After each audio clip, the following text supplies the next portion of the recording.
ఏముంది వర్క్ అని తీస్తారా తింటారా ఏమన్నా మా సొమ్ములు ఇటు ఉన్నాయి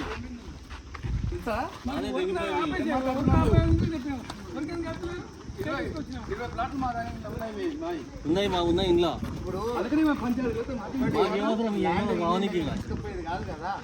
చేసుకుంటున్నారు కన్స్ట్రక్షన్ మా బాధ మేము ఏదో చూసుకుంటున్నాం అంతే ల్యాండ్ గుర్తుకపోయేది కాదు కదా ఆక్రమించుకోరు వీళ్ళు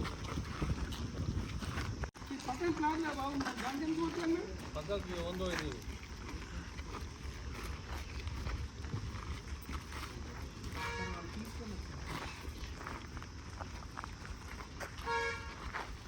మామూలు కట్టేయండి మేము మీ మధ్యలో పని చేసుకునేటోళ్ళం మాకు ఇబ్బంది అవుతుంది ఇన్వెస్ట్ ఎప్పుడో ఉండదు 2002లో వాళ్ళు కొన్న తర్వాత ఏమైందంటే 2008లో మేము ఒక లేఅవుట్ చేసినాం.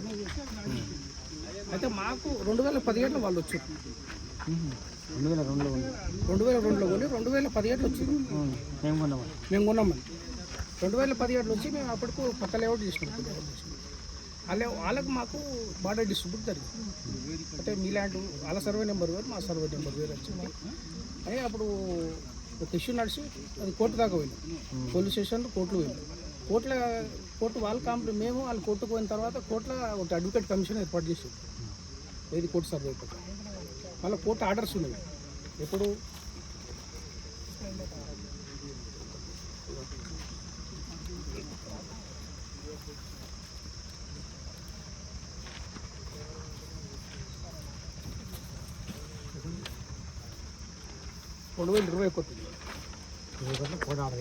అడ్వకేట్ కమిషన్ 2020 వేసింది. అడ్వకేట్ కమిషన్ ఇచ్చింది. 2017లో కేసు అయింది వాళ్ళకి. మాకు 2021లో మాకు ఆర్డర్స్ వచ్చాయి. ఏది చేంజింగ్ నేచర్ చేంజ్ అయ్యిద్దని not elected orders, court orders district court వచ్చింది. అన్ని ఆర్డర్స్ ఉన్నాక 2022లో ఆయన బుర్రనర్సే వచ్చి వాళ్ళ తన ఏది ఎంతకో సగో సెటిల్ చేసుకున్నాం. మేము కేసులు మేము చూసుకుంటామని చెప్పి తీసుకొని ఆయన తన ఉన్నాడు. కొన్ని వాళ్ళకి ఎన్ఓసి లేకుంటే ఏం చేసిండు, ఎన్ఓసికి అప్లై చేసిండు వాళ్ళ పేరు మీద 2002లో కొన్నోళ్ళ పేరు మీద ఉంటే అప్పుడు ఎంఆర్ఓకి నేను కొన్నోళ్ళ పేరు మీద కూడా ఎవరికైతే అలాట్మెంట్ చేసిన వాళ్ళ పేరు లేదు కొన్నోళ్ళ పేరు మీద చేసిండు. కొన్నోళ్ళ పేరు మీద చేస్తే మేము కలెక్టర్కు అప్పుడు ఎంఆర్ఓకు అబ్జెక్షన్ పెట్టింది.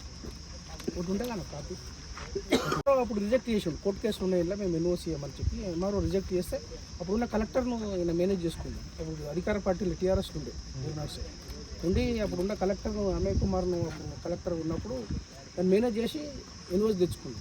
మేము హెచ్ఎండే కంప్లైంట్ చేసినాం. మళ్ళీ హెచ్ఎండే కంప్లైంట్ చేస్తే హెచ్ఎండే వాళ్ళు అది శివబాలకృష్ణ అని హెచ్ఎండే కమిషన్ ఉంటారు దాంట్లో ఆయన మేనేజ్ చేసి మళ్ళీ ఈ కోర్టు కేసులు నడుస్తూనే ఉన్నాయి. ఇవి నడుస్తున్నాయి కానీ ఏది లెక్క పెట్టకుండా తెస్తుండు, మేనేజ్ చేస్తుండు. ఇది ఆర్డర్ హెచ్ఎండే పర్మిషన్ తెచ్చు ప్లాట్లకు తెచ్చు ప్లాట్ల పర్మిషన్ తెచ్చుకున్న తర్వాత మేము హైకోర్టు పోయినాం. డైరెక్ట్ బోర్నాడ్ సైడ్ని అప్పటికి కొన్నాడు ఆయన పేరు మీద. ఇది ఆర్డర్ ఇది రిజిస్ట్రేషన్ స్టాప్ రిజిస్ట్రేషన్ ఆర్డర్స్ ఉన్నా కానీ స్టే ఉన్నా కానీ రిజిస్ట్రేషన్ చేయించుకుంది. ఈయన పేరు మీద డైరెక్ట్ ఈయన పేరు మీద రిజిస్ట్రేషన్ చేయించుకుంది. 7 ఎకరాలు చేయించుకుంది.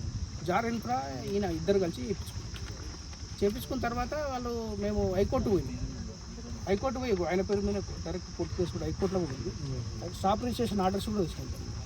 అప్పుడు ఇవన్నీ ఎందుకు చెప్పాను చెప్పి ఇక్కడ అప్పుడు పెద్ద మనుషులు అందరూ కలిసి కొంతమంది కలిసి ఏం చేశారంటే ఆయన ఒక 10 ప్లాట్లు కోర్టు కేసులు ఏమి లేవు, ఇది లేదు, మీకు ఒక 10 ప్లాట్లు ఇస్తామని చెప్పి వాళ్ళ అల్లుతోటి శ్రీనివాస్ గౌడ్ అని వాళ్ళ అల్లుతో ఒక కాగితం రాపించి ఇచ్చింది. ఇది ఎప్పుడు 2022లో ఇక కాంప్రమైజ్ అవుదామని చెప్పి రాసిచ్చింది. ఇక 2022 నుంచి మా ప్లాట్లు ఇయ్యాడు, మా దగ్గరికి రాదు. ఇక మా దగ్గర రాదు, ఉన్నాయి అమ్ముకుంటూ శ్రీమాత రియల్ ఎస్టేట్లో శ్రీమాత వాళ్ళకు అమ్మిందండి. ప్లాట్లను బుర్ర నడిచిన శ్రీమాత వాళ్ళకు అమ్మింది. ఉన్న ప్లాట్లను అమ్మింది. అమ్ముకుంటూ పోయి డబ్బులు తీసుకుంటుండు. ఇది కథ ఆయన స్టోరీ. ఏంటంటే ఇప్పుడు అన్ని నీతులు చెప్తుండు. ఇప్పుడు క్యాండిడేట్గా నిలబడ్డట్టు బోను బీజేపీ నుంచి నిలబడ్డాడు ఆయన. జనాలకు ఏం చెప్తుండే నేను నీతి మంతుని, నేను ఎక్కడ కబ్జాలు పెట్టలేదు, నా అంత మంచోడు లేడు అని చెప్తుండు. ఆయన చరిత్ర ఇది. ఆయన ఒక్కసారి అందరూ కూడా ఆలోచన చేయాలి. ఆయన ఎటువంటి వ్యక్తి కథ అంటే కబ్జాలు పెట్టి అనవసరంగా 50 లక్షల గుణ్యాలను బెదిరించి సంవత్సరాలు మనకు ఇబ్బంది అయిపోయింది. ఆ తర్వాత మళ్ళీ ఒకసారి వచ్చాము. వచ్చిన తర్వాత మాకు ఇట్లా కోర్టు కేసులు ఉన్నాయండి, మీరు ఎట్లా కొంటారు ఏం సంగతి అని మేము అంటే మమ్మల్ని లెక్క చేయలేదు. తర్వాత కబ్జా పెడుతున్నాడు, కబ్జా పెట్టి రేకులు వేస్తుంటే మళ్ళీ మేము అడ్డగిస్తే ఆ శ్రీనివాసరెడ్డి అని చెప్పి వాళ్ళ అల్లుడు, శ్రీనివాస గౌడ్ అని చెప్పి వాళ్ళ అల్లుడు, అతను ఏం చేసిందంటే తీర్మానం చేసుకుందామని చెప్పి ఒక కాపీ రాసిండు. మాకు పోయినాయి అక్కడ 18 ప్లాట్లు పోతే 12 ప్లాట్లో 10 ప్లాట్లో ఇస్తా అని చెప్పి ఒప్పుకొని కాగితం రాసిచ్చిండు. ఆ కాగితం తీసుకొని నర్సయ్య గౌడ్ కాడికి పోతే అతని దగ్గరికే రానివ్వలేదు, మాట్లాడతలేడు, తోసిపుచ్చిండు మమ్మల్ని.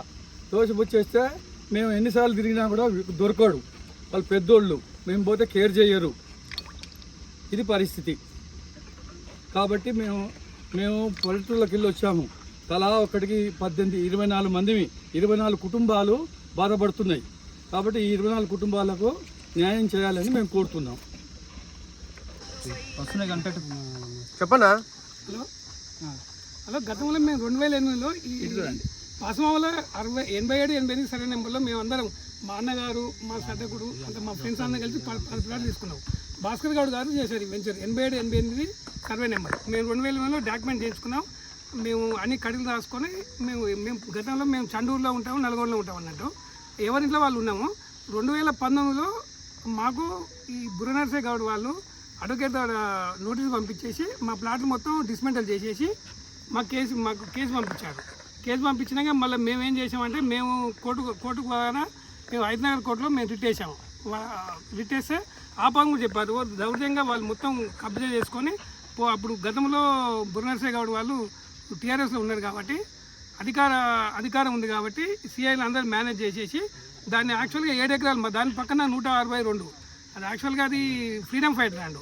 యాక్చువల్గా ఎన్ఓసి లేకుండా తీసుకునే ముందు దాని అధికారులతో సృష్టించుకొని ఎంఆర్ఓ వాళ్ళతో చేసుకొని వాళ్ళు 106 సర్వే నెంబర్ రిజిస్ట్రేషన్ చేసుకొని 7 ఎకరాలు రిజిస్ట్రేషన్ చేసుకొని వాళ్ళు సర్వే చేసుకుంటే మా దాంట్లోకి వచ్చినాయి. మా 10 ప్లాట్లు మా మొత్తం 24 ప్లాట్లు మా కబ్జా చేశారు.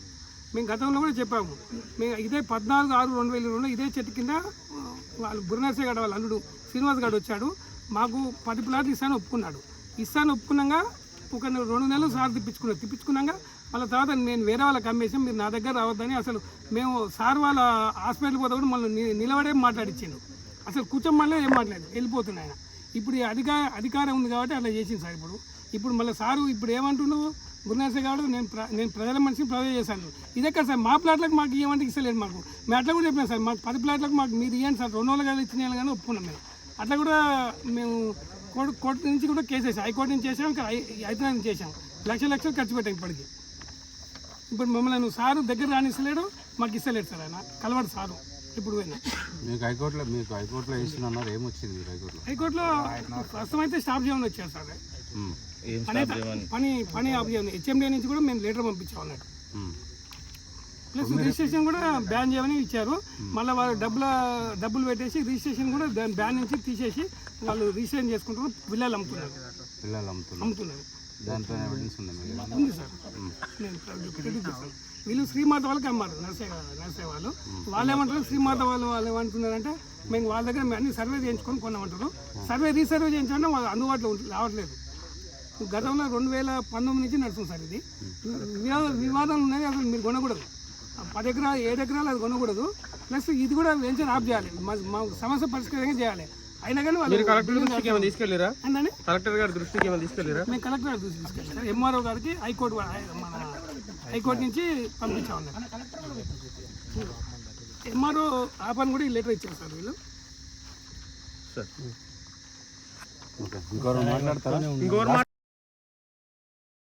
162 సర్వే నెంబర్ వాళ్ళది, బూరనర్సకి సంబంధించిన వాళ్ళది. 87-88 సర్వే నెంబర్ మాది. మేము 87-88 సర్వే నెంబర్ మేము ప్లాట్లు వేసి 2007లో అందరికీ. దాని తర్వాత ఏమైందంటే 2017లో మాకు ఫ్రీడమ్ ఫైటర్ ల్యాండ్ మేము ఉన్నామని చెప్పి నారాయణరావు విద్యాసాగర్ అనే వాళ్ళు వచ్చారు మా దగ్గర. వస్తే సరే అప్పుడు మీ గవర్నమెంట్ ల్యాండ్ కాబట్టి మాది పట్ట ల్యాండ్ అని సర్వే మా బార్డర్ ఇష్యూస్ జరిగింది. మాకు వాళ్ళకు ఒకటి జరిగితే కోర్టుకు పోయినాం, వాళ్ళు కోర్టుకు పోయారు, మేము కోర్టుకు పోయినాం. కోర్టు నుంచి అడ్వకేట్ కమిషన్ ఏర్పడ్డాయి, కోర్టు స్టేలు ఉన్నాయి, అందరి ముంగట ఇది జరిగింది మాకు ఓ 12 ప్లాట్లలోకి ఇస్తా అని చెప్పి మా దాంట్లో కొద్దిగా కలిసింది కాబట్టి మేము ఇస్తామని చెప్పి ఒక కాగితం రాసిచ్చిండు మాకు అందరం ముంగట రాసిచ్చిండు. రాసిచ్చిన 2 సంవత్సరాల నుంచి ఇప్పటి వరకు దొరుకుతలేడు. ఆ ప్లాట్లలో కూడా పోతే కూడా వాళ్ళని కూడా రాణిస్తలేడు, వాళ్ళని దగ్గర రాణిస్తలేడట వెళ్ళగొడుతున్నాడు. మేము కూడా అదే అన్నాం, ఏదున్నా న్యాయం చేయరు, పెద్ద మనిషి ఉన్నావు కాబట్టి మేము న్యాయం చేయాలి ప్లాట్లలో అంటే వాళ్ళకి దొరుకుతలేడు, వాళ్ళకి ఇస్తలేడు. అదే ఇష్యూ ఇప్పుడు మేము మీ అందరికి కూడా మేము తెలియజేస్తున్నాం. అప్పుడు ఉన్న వ్యవస్థలను మేనేజ్ చేసి కోర్టు కేసులో ఉన్న దాన్ని కూడా తీసుకొచ్చి లేఅవుట్ చేసి అక్రమంగా వాళ్ళ దాని కోర్టు కేసులు నేను చూసుకుంటానని చెప్పి వాళ్ళ దగ్గర ఉన్నాడు 50 లక్షలకు 60 లక్షలకు కొని ఇలా శ్రీమాత రియల్ ఎస్టేట్ వాళ్ళకి అమ్మి కోర్టు కేసులో ఉన్న కోర్టును లెక్క పెట్టాడు, నువ్వు ఆర్డర్లు లెక్క పెట్టాడు, ఏది లెక్క పెట్టకుండా కూడా చేసి అమ్ముతుండు. కాబట్టి ఇది ప్రభుత్వం దృష్టి కూడా తీసుకుపోయి హెచ్ఎండి లేఅవుట్ను కూడా కోర్టు కేసులో అది క్యాన్సిల్ చేయాలి. మళ్ళీ ఇది ఎన్ఓసి కూడా క్యాన్సిల్ చేయాలి. దీని మీద సమగ్రమైన విచారణ జరిపించాలని చెప్పి ప్లాట్ల తరఫున మేము కూడా కోరుతున్నాం.